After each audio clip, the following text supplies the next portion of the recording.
Hey guys, welcome to the Sky Nations Developer Log 5. There's obviously been an update since the last one. There was the Magmasite update where it obviously added the Magmasite Queen and a bunch of smaller sort of changes and fixes and things like that and feedback. I was going to do a devlog for the Magmasite Queen, but it's one of those things where it's obviously a lot different to anything else that's in the game in terms of like both gameplay but mainly like the technical part is it's not, it doesn't really count as anything else that's in the game, so putting that all together took quite a long time. Decided it was better to spend that time making the Queen rather than doing a video update, but we can sort of cover the last update in this one and the coming update. So obviously we added the Magmasite Queen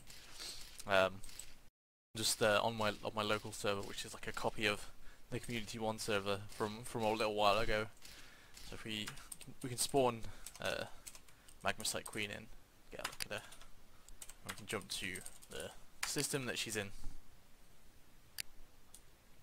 So obviously you have the health bar, and it has 3 stages, and you fight through those. I won't go into what those are too much, so you can sort of discover that for yourself. But there's definitely been a lot of feedback on that.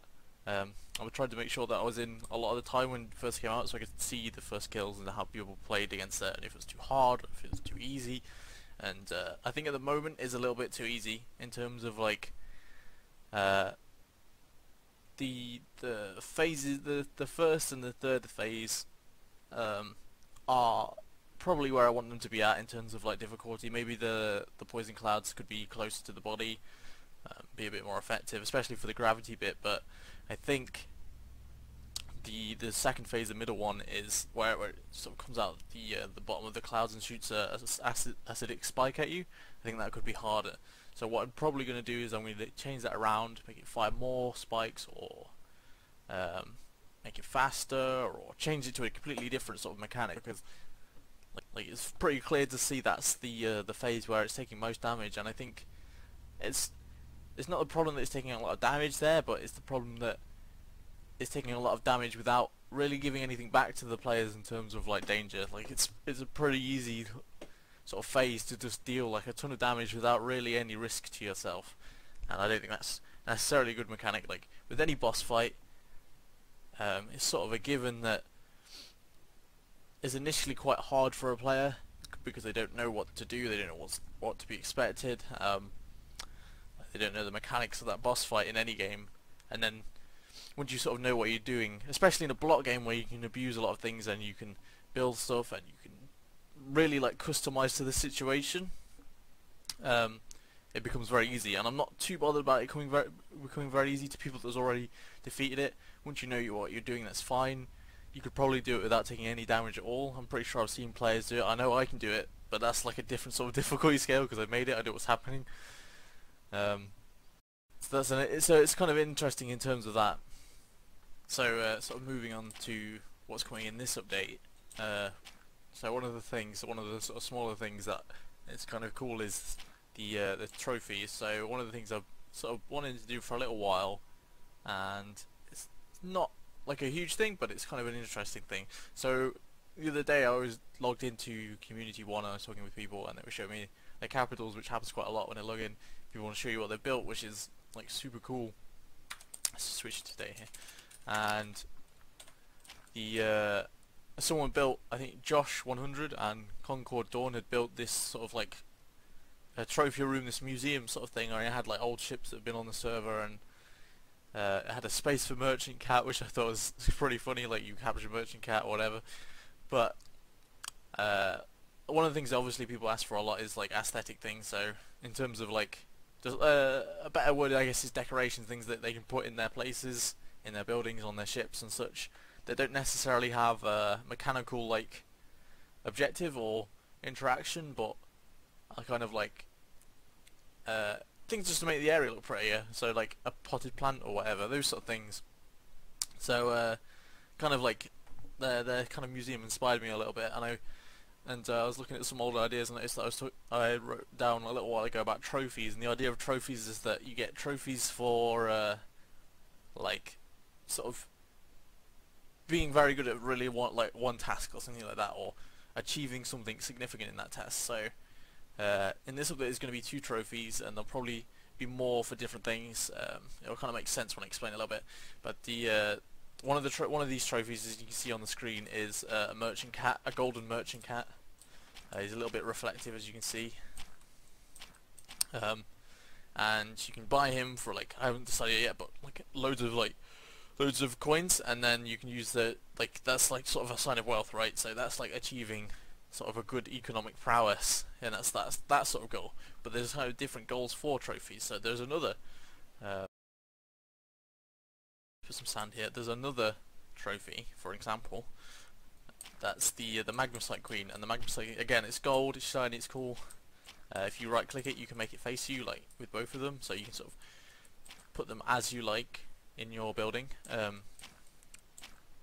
And you get that from a very, very low drop chance from the Magmasite Queen. So statistically, like, it's likely you need to kill the Magmasite Queen a bunch of times to sort of achieve this. It's not a set amount of times, but there's a sort of a rare drop, so there's a random chance. But it's sort of like one of those things, and I think that trophies will be sort of a little thing that carries on throughout the game. As I said, it's something I'd thought about before, and something that people had suggested, I think, and it's people I've been asking in like emails and in the game and stuff for decorative objects, and I think this sort of feels pretty good. Is it like, it doesn't necessarily have an interaction or a mechanic, but it does have a purpose, and this to sort of show off what you've been doing and that you've done something a lot, and you're sort of like the veteran at that sort of thing, which I think is pretty cool. So one of the things that happened in the last update is that you get a bunch of drops from the Magmasite Queen, and as I stated in the news post and on the changelog, these will be used to build different weapons, and one of those is coming in the next update. And what that is a gravity weapon similar to the Magmasite's third phase, which is gravity pulling you in, right?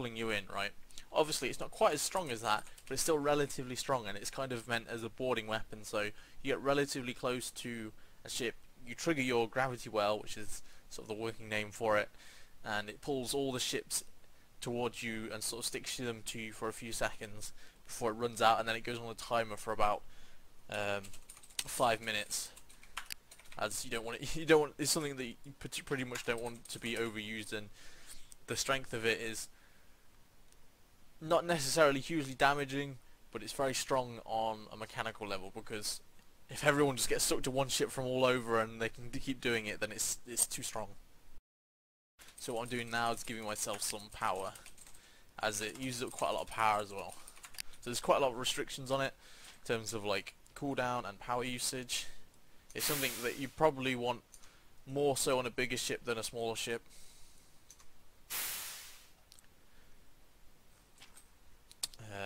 Can't find my my power cells. There we go. Stick some power cells down. So we've got power cells. So it uses 300 power in one go. It doesn't have a passive cost like a lot of things. So what we'll do is we'll spawn another ship pretty close by. Another part of it is that the effect of the gravity well doesn't affect your own ship, but it also uses a stabilizer and stabilizes your ship from gravity effects. So while you're triggering yours, if someone else next to you is triggering it at the same time, you won't be pulled into it because your gravity well is essentially stabilizing you for that time. So as you can see, we've got a ship there, we've got a ship over there, and I think that might be a bit too far away. But what we'll do is we'll trigger the gravity well. There's still no effects to a lot of the things. Here we go. So it's gone straight to it and sort of straight stuck to it. And then it releases it. Ooh, got a little bit stuck there. still quite a lot of work to do on it. As I said, like this, especially the visual side of it, obviously needs like some more cues, like particles going towards it and stuff like that. But that's the sort of the basic mechanic, is that it pulls things to you.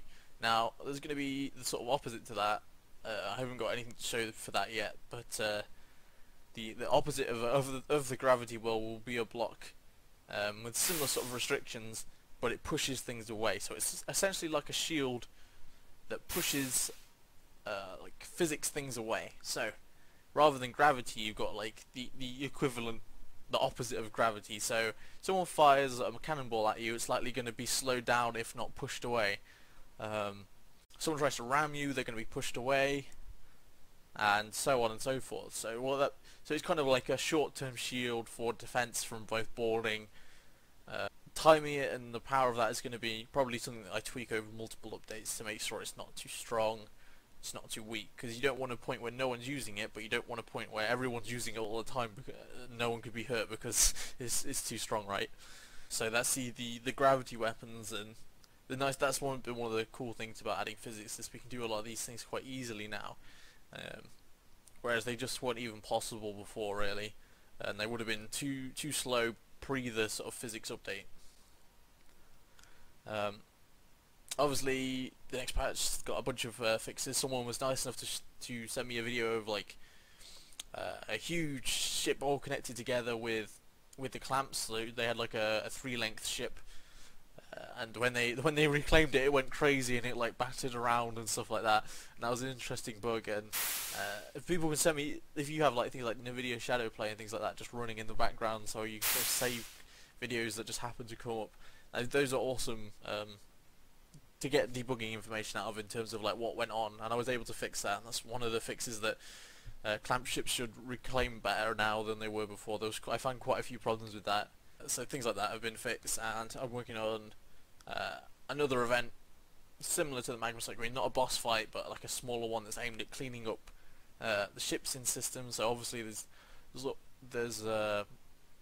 of as you play over time and as the server's up for a long time, it sort of picks up a lot of ships in different areas, like especially newbie ships with the new player block that teleports you out and gives you like a random ship in a random system so many jumps away from the spawn. There's now like hundreds of those tiny ships, right? And people do a good job of cleaning them up, like Dahl, who's one of the admins, and FaceMoon do a good job of cleaning that up. But it'd be great if the game could do it, but not on an administration level. It'd be great if the game could do it on a contextual level where players still get something from it. So one of those things, one of the events is going to be essentially like a gravity storm.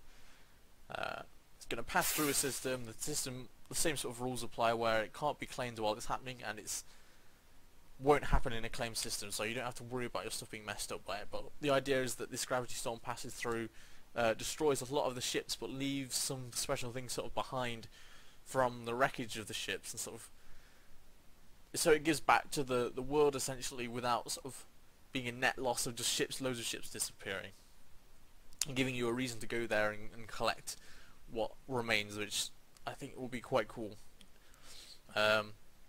It's one of those things where, because there's such an abundance of these like tiny ships everywhere at the moment, where it'll probably happen a lot within the first couple of days of the servers being up and having this event, and then it'll probably sort of quiet down a lot because there won't be a chance for the ships to build up as much as they have. Been suggested a lot, like similar sort of mechanics. Well, lots of different things people have suggested. One of the main problems is like defining what is a tiny ship, right? Or what is a wastable ship. But if you know about the gravity storms and you know that's going to happen, then you don't have to worry too much about people's main ships being destroyed, because likely they're in a claim or they're in a capital.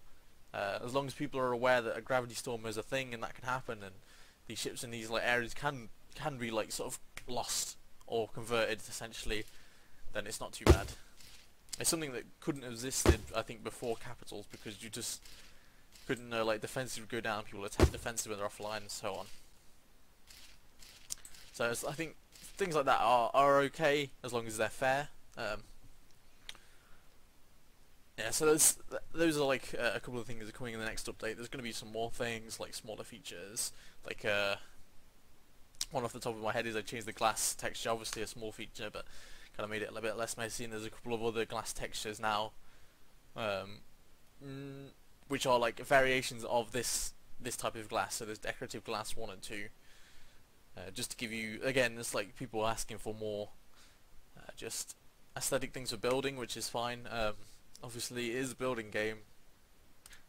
The aesthetic things tend to be kind of low priority because they don't affect the game, but it's sometimes useful to just sneak them in with other things. So I hope you enjoyed the devlog. I'll probably do another one either. I don't think I'll do another one for this update. There's still a lot of work to do. As you can see, there's still a lot of features to do for this update. I think it's probably better spent doing the update itself, and then probably do one for the next one after. I like to do these more often. They do take a long time to make. The recording isn't so bad. Like, it takes a couple of takes to do some bits, and then just the editing, rendering, and uploading is the main problem. So hope you enjoyed it. Keep playing Sky Nations. Thank you for supporting the game. That's awesome. Hope you enjoy the changes that are going to come. Bye bye.